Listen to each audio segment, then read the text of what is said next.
Hi friends, welcome back to our channel. ಇವತ್ತು ನಾನು ತೋರಿಸ್ತಾ ಇದ್ದೀನಿ ಹಳ್ಳಿ ಶೈಲಿಯಲ್ಲಿ ಬಸ್ಸಾಂಬಾರು ಮಾಡೋದು ಹೇಗೆ ಅಂತ. ಬಸ್ಸಾಂಬಾರು ಮಾಡೋದಕ್ಕೆ ಮೊದಲಿಗೆ ನಾನು ಸೊಪ್ಪನ್ನೆಲ್ಲ ಬಿಡಿಸಿ ನೀರಿಗೆ ನೆನೆಸಿಟ್ಟಿದ್ದೀನಿ. ಒಂದೆರಡು ಸರಿ ತೊಳೆದು ಮತ್ತು ನೆನೆಸಿಟ್ಟಿದ್ದೀನಿ, ಯಾಕೆಂದರೆ ಇನ್ನೂ ಸ್ವಲ್ಪ ಮಣ್ಣು ಏನಾದರೂ ಇದ್ದರೆ ಹೋಗುತ್ತೆ ಅಂತ ಹೇಳಿ. ಹಾಗೆ ಬಸ್ಸಾಂಬಾರು ಮಾಡೋದಕ್ಕೆ ನಾನು ಇಲ್ಲಿ ಹೆಸರು ಕಾಳು ಮತ್ತು ತೊಗರಿಬೇಳೆ ಎರಡನ್ನೂ ಮಿಕ್ಸ್ ಮಾಡಿ ತೊಗೊತಾ ಇದ್ದೀನಿ. ಮಿಕ್ಸ್ ಮಾಡಿ ತೊಗೊಳೋದ್ರಿಂದ ಟೇಸ್ಟ್ ತುಂಬ ಚೆನ್ನಾಗಿರುತ್ತೆ. ಹಾಗೆ ಸ್ನೇಹಿತರೆ, ವಿಡಿಯೋ ಸ್ಕಿಪ್ ಮಾಡದೆ ಪೂರ್ತಿಯಾಗಿ ನೋಡಿ. ವಿಡಿಯೋ ಇಷ್ಟ ಆಯಿತು ಅಂದರೆ ಒಂದು ಲೈಕ್ ಮಾಡಿ, ಯೂಸ್ಫುಲ್ ಅನಿಸಿದ್ರೆ ಫ್ರೆಂಡ್ಸ್ ಆ್ಯಂಡ್ ಫ್ಯಾಮಿಲಿ ಜೊತೆ ಶೇರ್ ಮಾಡಿ. ನಿಮ್ಮ ಅನಿಸಿಕೆ ಅಭಿಪ್ರಾಯನ ಕಮೆಂಟಲ್ಲಿ ತಿಳಿಸಿ ಸ್ನೇಹಿತರೆ. ನೋಡಿ, ನೀರು ಬಿಸಿಯಾಗೋಕ್ಕೆ ಪಾತ್ರೆ ಇಟ್ಟಿದ್ದೀನಿ. ನಾನು ಪಾತ್ರೆಯಲ್ಲೇ ಮಾಡ್ಕೊಳ್ತೀನಿ, ಕುಕ್ಕರ್ ಬಳಸೋದಿಲ್ಲ. ಕುಕ್ಕರಲ್ಲಿ ಬೇಗ ಸಾಫ್ಟ್ ಆಗಿಬಿಡುತ್ತೆ ಸೊಪ್ಪು, ಹಾಗಾಗಿ ನಾನು ಕುಕ್ಕರ್ ಬಳಸೋದಿಲ್ಲ. ನೋಡಿ, ಈಗ ಒಂದು 2ರಿಂದ 3 ಸರಿ ತೊಳೆದಿದ್ದೀನಿ ಸೊಪ್ಪು, ಮತ್ತು ಪಾತ್ರೆಯಲ್ಲಿ ಇಟ್ಕೊಂಡಿದ್ದೀನಿ. ಬೇಳೆ ನೋಡಿ ತೊಳೆದ್ಬಿಟ್ಟು ಹಾಕಿ ತಟ್ಟೆ ಮುಚ್ಚಿದ್ದೀನಿ. ಬೇಳೆ ಸ್ವಲ್ಪ 1-2 ಕುದಿ ಬರೋವರೆಗೂ ಬೇಯಿಸ್ಕೋಬೇಕು. ಆಮೇಲೆ ಸೊಪ್ಪನ್ನು ಇಟ್ಟು ರುಚಿಗೆ ತಕ್ಕಷ್ಟು ಉಪ್ಪನ್ನು ಹಾಕಿ ಬೇಯಿಸ್ಕೊಳ್ಳಿ. ಈಗ ಇಲ್ಲಿ ನಾನು ಬಸ್ಸಾರು ಮಾಡೋಕ್ಕೆ ಮಸಾಲೆಗೆ ನೋಡಿ ಏನೆಲ್ಲ ತೊಗೊಂಡಿದ್ದೀನಿ ಅಂತ. ಈರುಳ್ಳಿ 1 ಮೀಡಿಯಮ್ ಸೈಜಿಂದು ಸುಟ್ಕೊಂಡಿದ್ದೀನಿ ಸ್ನೇಹಿತರೆ. ಹಳ್ಳಿಯಲ್ಲಿ ಸಹಜವಾಗಿ ಸುಟ್ಟೇನೆ ಮಾಡೋದು.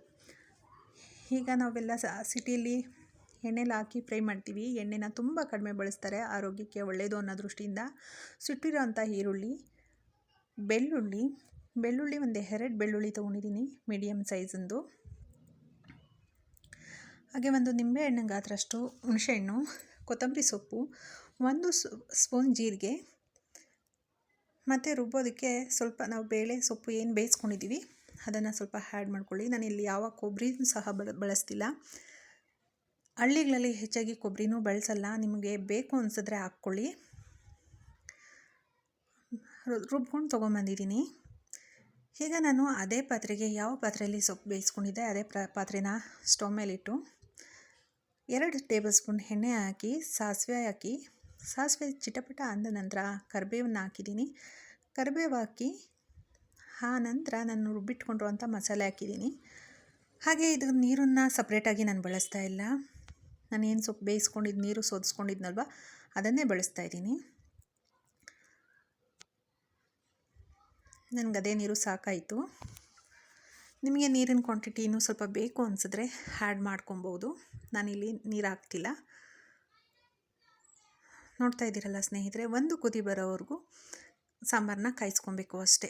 ಹೆಚ್ಚಾಗೇನು ಕಾಯಿಸೋ ಅಷ್ಟಿಲ್ಲ. 1 ಕುದಿ ಬಂದರೆ ಸಾಕು. ಬಸ್ಸಾಂಬಾರು ಟೇಸ್ಟ್ ತುಂಬ ಚೆನ್ನಾಗಿರುತ್ತೆ. ಇದನ್ನು ಒಂದು ಕಡೆ ಇಟ್ಟು ಅದಕ್ಕೆ ಸಾಂಬಾರು ಕಾಯೋಷ್ಟರಲ್ಲಿ ಪಲ್ಯನ ಒಗ್ಗರಣೆ ಮಾಡ್ಕೊಳ್ತಾ ಇದ್ದೀನಿ. ಬಾಣಲೆ ಇಟ್ಟು 2 ಟೇಬಲ್ ಸ್ಪೂನ್ ಎಣ್ಣೆ ಹಾಕ್ಕೊಂಡಿದ್ದೀನಿ. 2 ಮೀಡಿಯಮ್ ಸೈಜ್ನ ಈರುಳ್ಳಿ ಕಟ್ ಮಾಡ್ಕೊಂಡಿದ್ದೀನಿ. 1 ಬೆಳ್ಳುಳ್ಳಿ ಚಿಪ್ಪೆ ತೆಗೆದೇ ಜಜ್ಕೊಂಡಿದ್ದೀನಿ. ಒಂದು 4ರಿಂದ 5 ಒಣಗಿರುವಂಥ ಕೆಂಪು ಮೆಣಸಿನ್ಕಾಯಿನ ಹಾಕ್ಕೊಂಡಿದ್ದೀನಿ.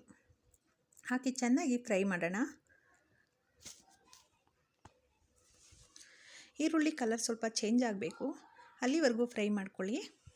ಫ್ರೈ ಮಾಡಿಕೊಂಡು ನಾನು ಬಗ್ಸ್ಕೊಂಡಿರೋ ಸೊಪ್ಪನ್ನು ಹಿಂಡಿ ತೊಗೊಂಡಿದ್ದೀನಿ. ಯಾಕಂದರೆ ಸೊಪ್ಪಲ್ಲಿ ನೀರಿರುತ್ತೆ. ಸೊಪ್ಪಲ್ಲಿ ನೀರನ್ನು ಚೆನ್ನಾಗಿ ಹಿಂಡ್ಕೊಂಡು ಆ ನಂತರ ಸೊಪ್ಪನ್ನು ತೊಗೊಳ್ಳಿ. ಹಾಕಿ ನೋಡಿದ್ರಲ್ಲ ಎಷ್ಟು ಚೆನ್ನಾಗಾಗಿದೆ ಅಂತ.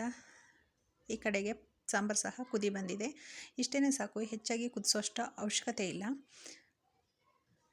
ಮುದ್ದೆ ಜೊತೆ ಬಸ್ಸಾಂಬಾರು ತುಂಬ ಒಳ್ಳೆ ಕಾಂಬಿನೇಷನ್, ತುಂಬ ಒಳ್ಳೆ ಟೇಸ್ಟ್. Thanks for watching. ಸಿಗೋಣ ನೆಕ್ಸ್ಟ್ ವಿಡಿಯೋದಲ್ಲಿ.